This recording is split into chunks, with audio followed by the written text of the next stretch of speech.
많은 분이 성공에 이르는 지름길과 비법, 특효약을 찾느라 적지 않은 시간을 씁니다.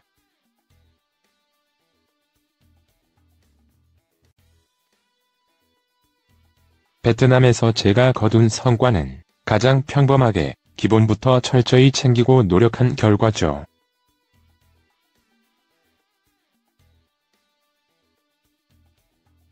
지금 이 시간에도 힘들어하는 한국의 청춘들에 들려주고 싶은 이야기가 있습니다.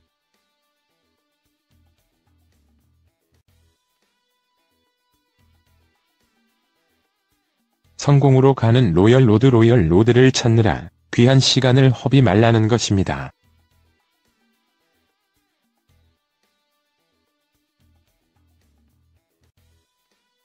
노력은 배신하지 않습니다. 박항서 베트남 축구 국가대표팀 감독.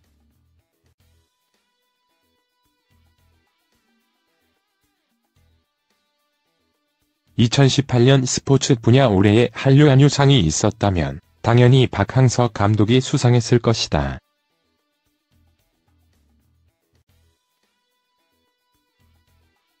그만큼 작년 한 해 파파 리더십을 앞세워 베트남을 동남아 축구 최강으로 끌어올린 박 감독의 활약은 폭발적이었다.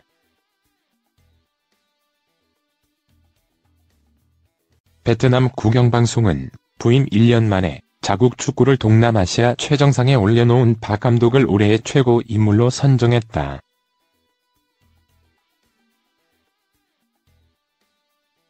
베트남 국영방송 VTV1이 해마다 뽑는 올해의 최고 인물에 외국인이 뽑힌 건 매우 이례적인 일이다.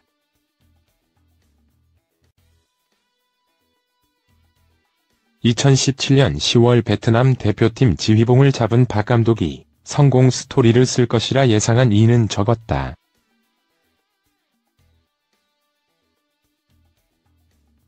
그가 국내에서 성공한 지도자는 아니었기 때문이다.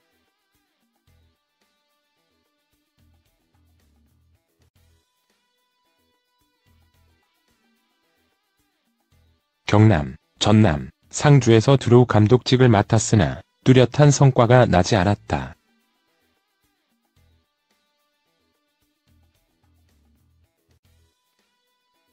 결국 프로에서 실패하며 3부 리그인 실업축구 창원시청의 감독을 맡았다.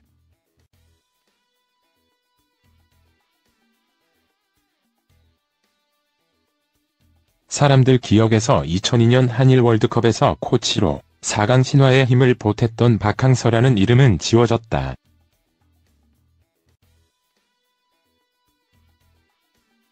자존심의 상처를 입은 박 감독은 괴로워했다.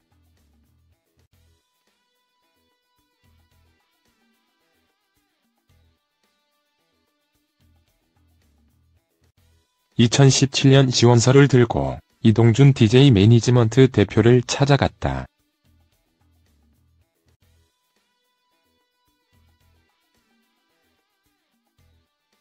도망치듯 베트남으로.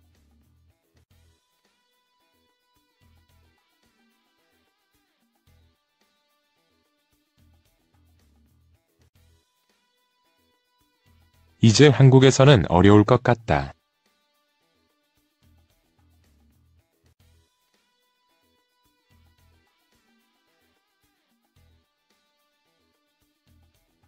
동남아시아 팀이라도 좋으니 감독 자리를 알아봐 달라.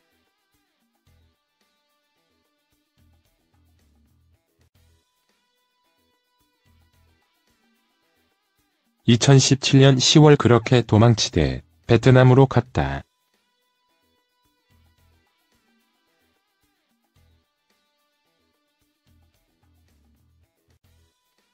환대는 없었다.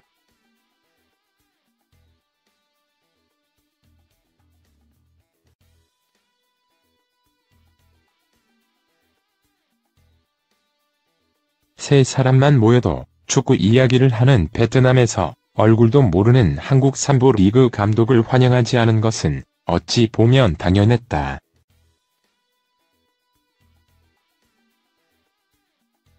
두 명의 일본인 선임 감독이 실패한 터라 더욱 그랬다.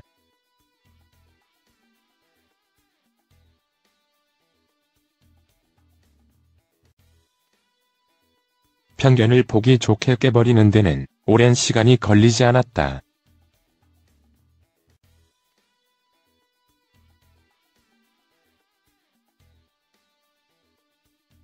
박 감독은 지휘봉을 잡자마자 승승장구했다.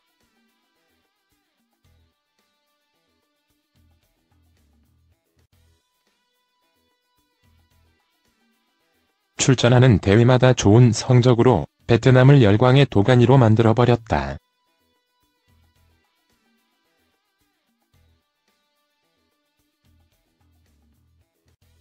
(2018년) 조아시아 U23 챔피언십 준우승을 시작으로 자카르타 팔렘방 아시안게임 4강, 스즈키컵 동남아시아의 월드컵으로 불리는 동남아시아 최대 축구대회 우승까지 박 감독은 베트남 축구 역사에서 큰 획을 제대로 그었다.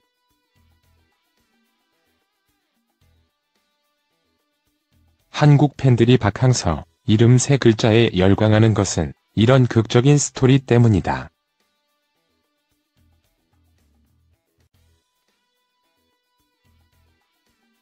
지난해 분위기를 유지한다면 2019년 기회년도 박 감독의 해가 될 가능성이 크다.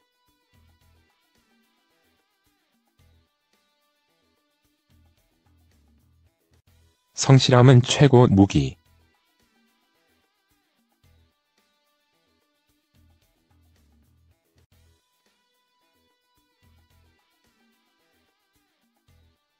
박 감독의 성공은 그냥 이뤄진 것이 아니다.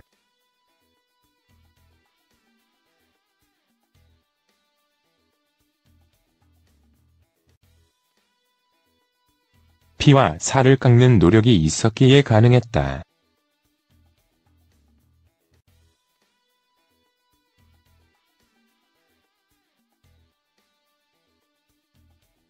독특한 외모에선 형이나 마음씨 좋은 아저씨 같다는 느낌을 받지만 그라운드에 서면 지독한 승부근성을 내뿜는다. 선수 시절 박항서를 떠올려보면 새로울 것도 없다.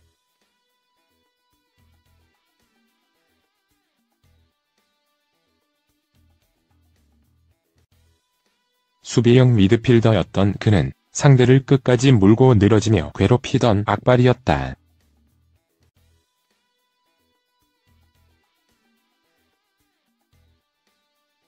그의 노력은 선수 시절에도 빛을 발했다.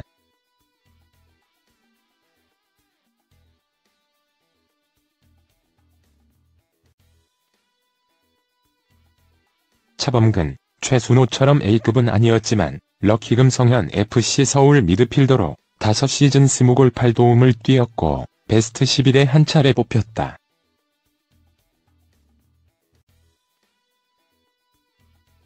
(1981년에는) 국가대표로 태극마크를 달았다.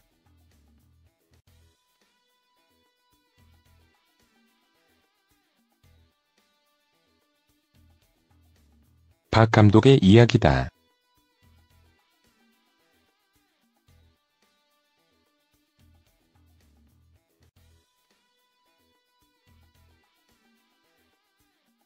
자화자찬일 수 있겠으나 거부하지 않겠습니다.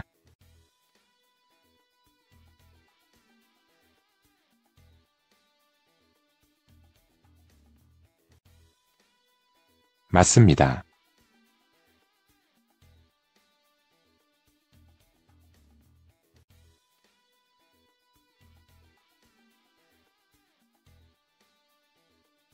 저는 성실했습니다.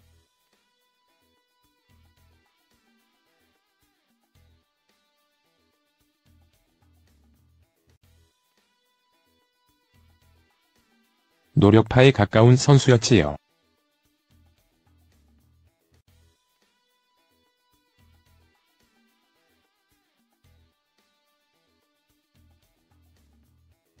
성격도 불같고 급하며 다정다감하지도 않았습니다.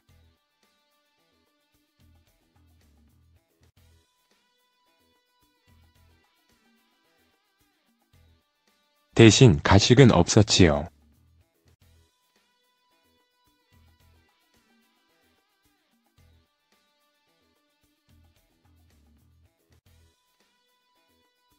박 감독은 지도자가 돼서도 노력하는 자세를 유지하고 있다.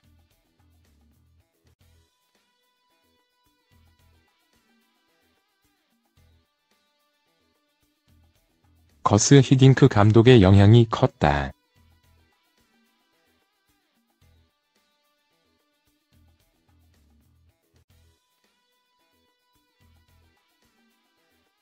(1994년) 미국 월드컵에서 김호 감독의 국가대표팀 트레이너로 활동한 그는 1997년 수원 삼성에서 코치 생활을 했다. 그러던 중 2000년 국가대표 수석 코치로 발탁됐는데 이때가 그 인생의 전환점이었다.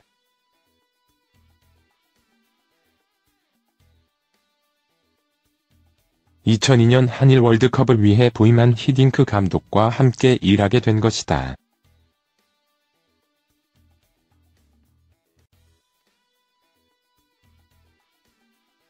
박 감독은 히딩크 감독이 선수 심리를 파악하는 능력에 매료됐다.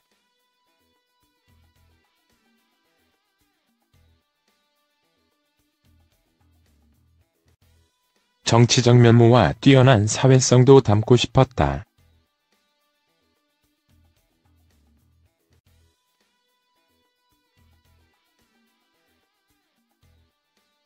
그를 롤모델로 삼았고 일거수일투족을 생생하게 기록했다.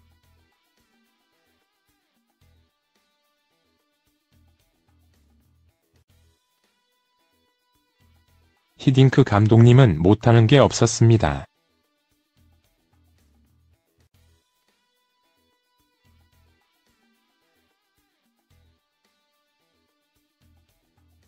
제가 부족하다고 느낀 부분을 히딩크 감독은 고스란히 갖추고 있었지요.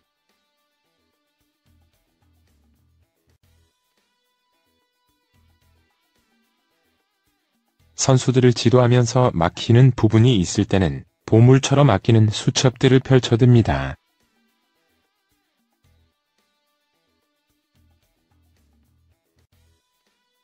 수첩에는 히딩크 감독의 노하우가 그대로 담겨 있다.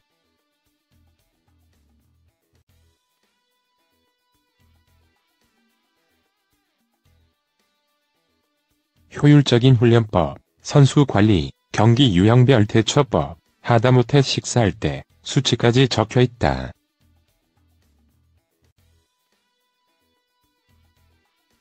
유창한 영어 구사 비결.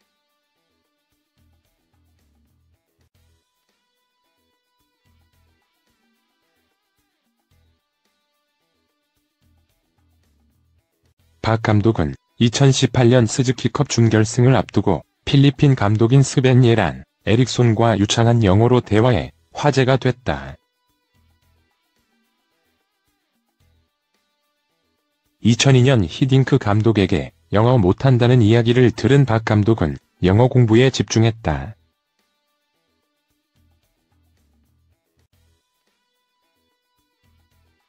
히딩크 사단 출범 직후 전화로 영어 과외를 받거나 개인 교습을 받는 등 감독과의 커뮤니케이션을 위해 나름의 노력을 기울였습니다.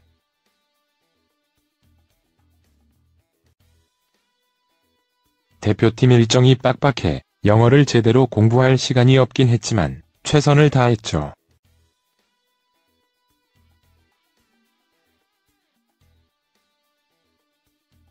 (2002년) 당시 박 감독은 히딩크 감독에게 자주 말을 걸었다.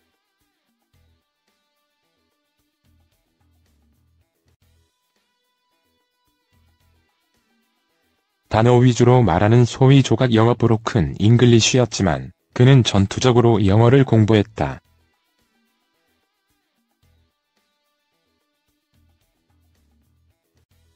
박 감독은 어느새 유창하게 영어를 구사할 수 있게 됐다.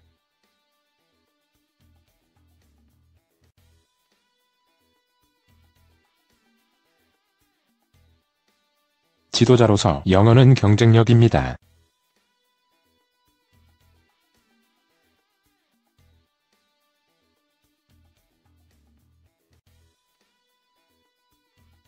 자연스럽게 구사할 수 있도록 시간 나는 대로 공부하며 지도자로서 글로벌 무대를 대비했습니다.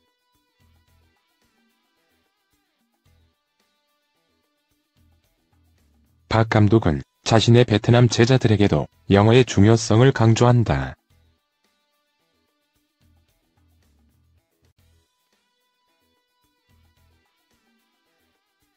선수들도 영어 하나는 어느 정도 할 수 있어야 경쟁력이 선다.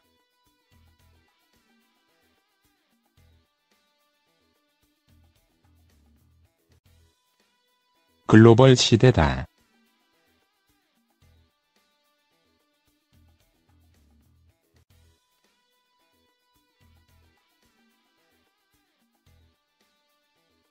더 넓은 곳에서 기회를 펼치려면 영어는 필수다.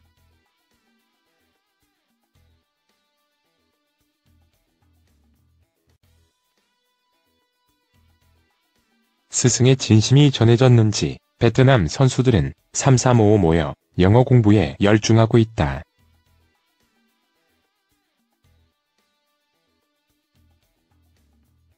깜짝 놀랐습니다.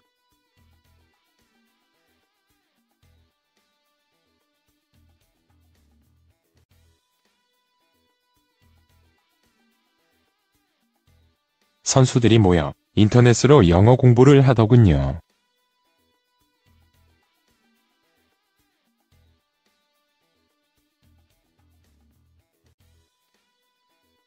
너무 잘하고 있다고 박수 쳐줬습니다.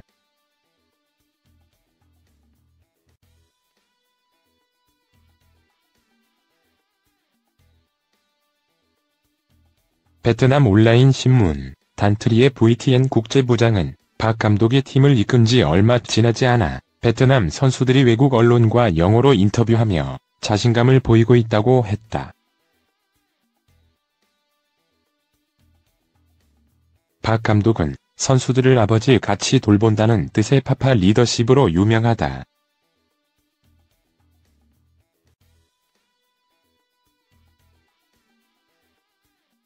부상당한 선수에게 직접 마사지기로 발 마사지를 해주는 박 감독을 진짜 파파라 부르는 선수도 있다.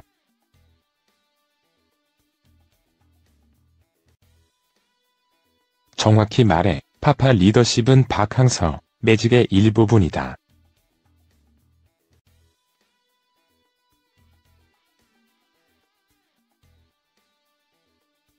마법 같은 지도력의 출발점은 밤을 잊은 노력에 있다.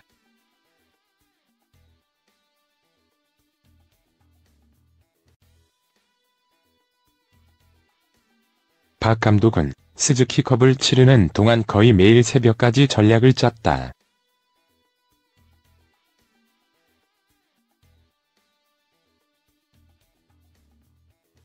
선수들의 데이터에서 혹시나 간과한 부분은 없는지, 라인업과 전술 결정에 오류가 없는지 거듭 살폈다. 남다른 노력은 신들린 용병술로 열매를 맺었다.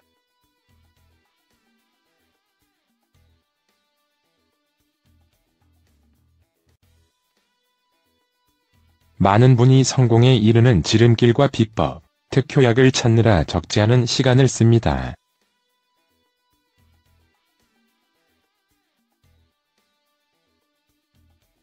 베트남에서 제가 거둔 성과는 가장 평범하게 기본부터 철저히 챙기고 노력한 결과죠.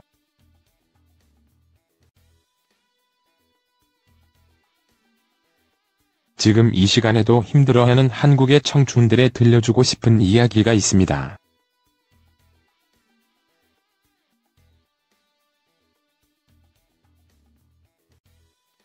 성공으로 가는 로열 로드를 찾느라 귀한 시간을 허비 말라는 것입니다.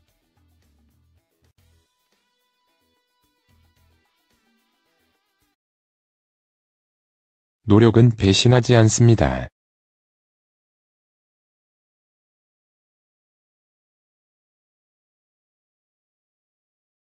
Let it go.